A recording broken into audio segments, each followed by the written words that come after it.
gibadlong kita o gitudluan kita iso sa Deuteronomio 11:18 to 20.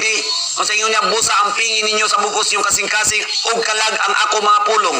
Ibugkos kini diha sa inyong mga bukton og ibutang sa inyong agtang. O sa ibugkos sa bukton isuon kinahanglan trabahoon nimo, pangusga nimo. Kinahanglan di nimo ibaliwala ang pulong sa Ginoo. Kinahanglan imo yung himuon bukton gani isuon nagkuha na isuon naghulagway na og kusog. Naglugway ng pagbuhat. Kaya ang kusog ibuhat din mo na. Ihimo gid mo sa kabutang kung na kay kusog igsuon. Useless ang kusog pag imo ra ihigda. Useless ang kusog kung imo ra ipahulay. Imo ra nang kuan igsuon, imo ra nang kanang itagwitaghoy. Oo. Kinahanglan yun na imo nang ibuhat. Kaya aron mapuslano ang imong kusog igsuon. Mo nagingon na bukton. Ibutang sa inyong agtang nagpasabot, ibutang sa atong alimpatakan, ibutang sa itong una-una, ipigan sa itong una-una isuon. Okay, kung si muna na, imo lang imaprocess na si muna na isuon, mo na imo hatag og mga positive thoughts. Mga positibo pangunaw na isuon, nga muhatag kalipay nimo, muhatag kalinaw nimo isuon. Amen. Kaya naman, musalig bang ka, kintuo bang ka. Kay once na kay mabasa isuon na ay mo dabot sa imo ang pagtulun-an ay maabot sa imo ang mga saad nga mo tuwan isuon magkabaroon jud kag kalinaw isuon sa imong ilalom. Pero wa gani kay pagtuo isuon never gyud ang mamuhat sa imo ng mga saad sa Dios kaya no di ipit na makita. Pero kung imo tanawon isuon ang tibok kalibutan, ang tibok universo, bisan pa ang gideklara sa science, makaingon jud ka nga naagi magbubuhat. Kaya dili mamumugna ang sa kabutang ison way na magbubuhat. Buto nga lang ba ang sa kabutang way magbubuhat? Kaya ang rilo nimo ay nagbuhat anak. Kaila lang ka. Kabalo lang ka nga na nagbuhat anak kay tao man ang nakita man nimo nga nagbuhat anak nga tao. Ipakita man na sa ato ang mga social media, sa ato ang mga media platform igsoon nga naagyan na siya. Na nagbuhat kay gipakita bila sa YouTube daghang kay makita nimo diha giun sa pagbuhat ang kuan ang relo giun sa pagbuhat ang mga cellphones di ba ang mga chips nga naa diha sa imong cellphone giun sa pagbuhat na gipakita gyud kuman kanang ato ang kaugalingon ingon taas nanay man ang satay nagbuhat sa kuha yes tinuod na pero ang Dios may naghatag kanila og kanang kapabilidad. Kung wala, naghatag og capability ang Diyos sa may imuhay, so hindi na mahimuso ng mga anak. Hindi mo daghan ang tao. Pero sa unang tao, igsoon, kasi adanong si iba. Kasi may nagbuhat. Kaya naamag ato ang gigikanan. Naamot ay gigikanan, igsoon, nga maugoy pinakauluhan. Mabitaw na igsoon na nakuan pa, na trending pa ng si Adan o si iba na balay pusod. Anong pangitaon mo ginag, anong atoan mo ginag takion kung na pusod nagwala. Basta may significant ana sa tuang pagkinabuhi o pagpangalagad o ato sa pagkatao na ito nga ato ginang takion kung si iba o si Adan na abog yung pusod. Hallelujah. Useless man na isuon, dili man na mahinungdanon sa tuang pagkinabuhi ng kalibutan na. Na trending na isuon, si iba o si kuan na balay pusod. Ayaw na, di na ito na, ikaw nang useless na. Burag, kuha na bison, burag ka nang, hinungog nga, kuha ni Zoon, hinungog na nga, kung research ka na, hinungog na pag-research. Basta may ikalambigitan na sa imuhang pagpangalagad sa Ginoo. Atong masabtan diha nga sila, si Adan o si iba, maunay atong gigikanan. Ginikanan o gigikanan. Na maunay hinimo sa Dios aron mo daghan man kanya go to the world and multiply sa pag kuan sa Ginoo sa pagkaman sa Ginoo nga go to the world mao nang nadaghan mao nang naata karon mao nang tungod kay na nasampungan ang ato ang mga alimpatakan isuon nataptapan ato mga nauna sa atong kahimtang isuon nga nalayo ta sa Dios uman wala na grabe na yung adulterated igsuon ang ato ang atong tanlag igsuon kay daghan kay inigi daghan kaayo bitaw igsuon na impart nga mga bakak uman tungod kay dugay na kay pagkinabuhi sa bakat igsuon mura nag natural lang gid kay sa tuwa ang bakat Di ba? Kung mao na karon, i-revive ka pinagi sa kamaturan. Okay, ang bakak, kangit-ngit man na.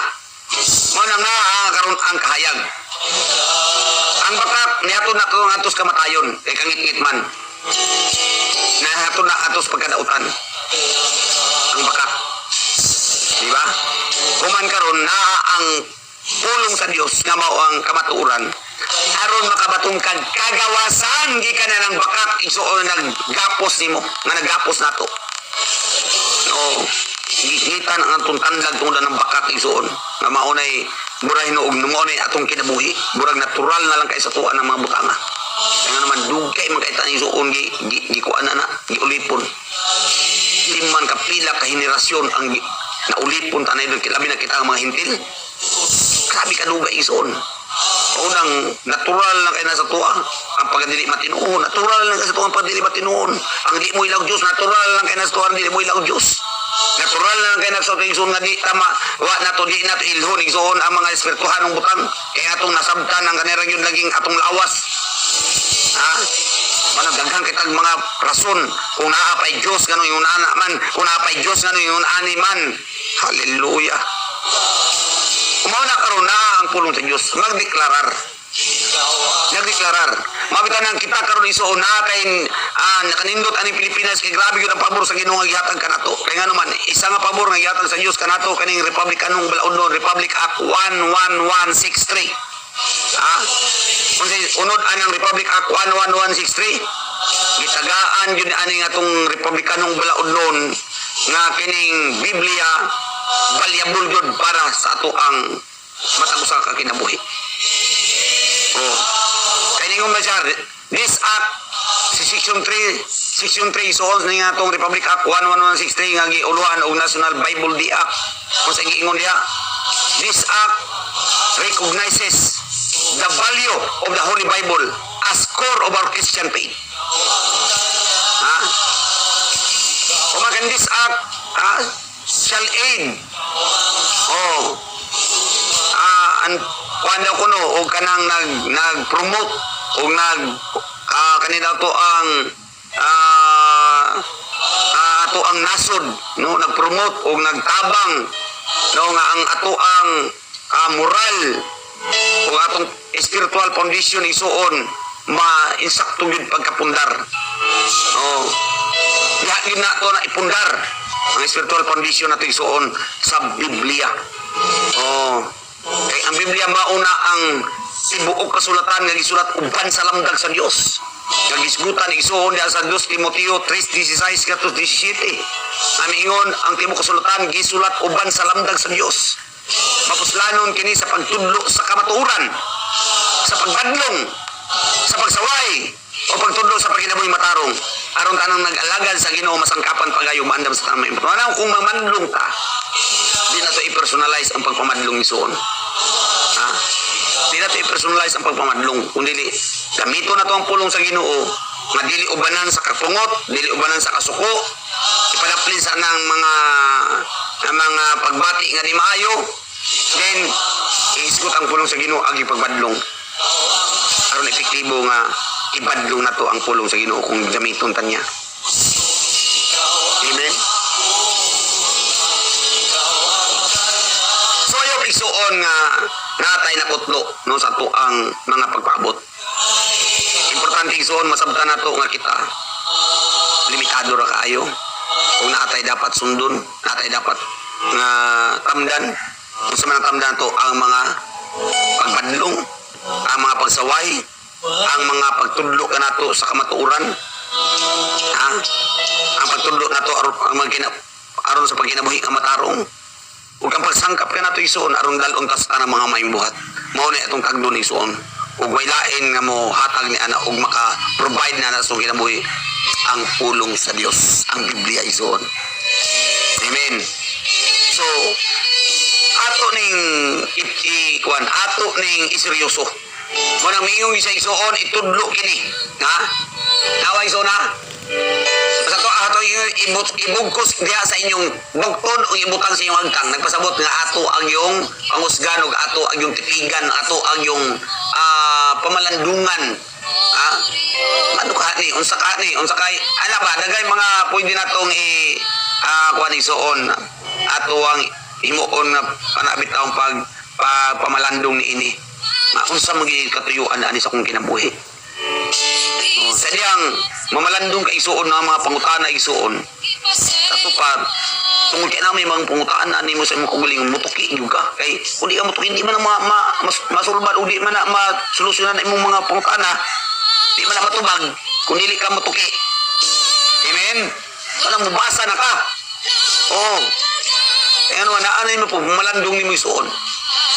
Pinagis pagpamalandong ni mo na may mga Christians nga imong ma-raise sa imong mismong kaugalingon. Oh. Ito si David, ito ni na-raise ng Christians yung kaugalingon. Kung sa mga tao, ginawa, giimo man siyang gimaan. Iyaron kaugalingon ba ang Christian, anak? Basahan ninyo. Basahan ninyo na. Diya sa Hebrews 2:8. Atong tanawon, ha? Oh. Isuon na yung mga pangutana on size tong kulingon nga kita mismo makakuan ba tungod sa mga pagpamalandong kasi si David ani na malandong si David ani iyahang gihusudong ang mga binuhat sa Dios ang bulan ang kalangitan ni suon iyang gisudong silang isudong niya ni suon mo tong na tao siyang kaugalingon ng mga pangutana pangutana tawon sa pangutana nga natao diya kang David igsuon Hebrews 2. Pero mabasa na ito ni dito isuon sa kuan sa Salmo Salmo 8:4 sa 6 pero dito sa ako basahon sa kuan isuon basahon sa ako diri sa pitawag ani Hebrews 2:6 ingon siya diri ingon hinuon sa usa ka bahin sa kasulatan o Dios unsa ba ng tao nga gitagad mo man siya unsa ba gayud ang tao nga gitamumam kaman nag-amuma kaman kaniya ibuhat mo siya jutay nga ubos lamang makadiyot nga ubos lamang og jutay sa mga anghel gihatag mo gihatagan mo siyang himaya og dungog nga angay lamang sa hari og gihimo mo siyang magbubuot sa tanang butang patanawa ison atong basahon karon sa kuan sa Salmo sa Salmo 8:4 ngadto sa 6 sige basahon na tong Salmo 8 Salmo 8 Salmo 8:4 ngadto sa 6 nada ison sa tres sa masugod aron makatong ingon ako isuon sa nagsudong si David sa nagmalandong gani sudong gani na malandong na pod na sudong kang ri ka makapamalandong di ba aning tungod sa imong pamalandong na raise ning mga pangutana tanawa ini sudong ko sa kalangitan nga imong gibuhat sa bulan o kabituunan nga imong gipahimutang nga kapangutana ako sa akong kaugalingon dili ang Dios ang ipangutana iyang kaugalingon di kinsa man ta mo Kristiyan sa Ginoo isuon amo na siya iyang kaugalingon gi Kristiyan unsa man ang tao nga giyatagan mo man siyang bili ug nganong imo man siyang amumahon nga tao ra man siya mo na isuon sa mamalandong kadagay mga makuan sa imo mga pangutana nga sadyang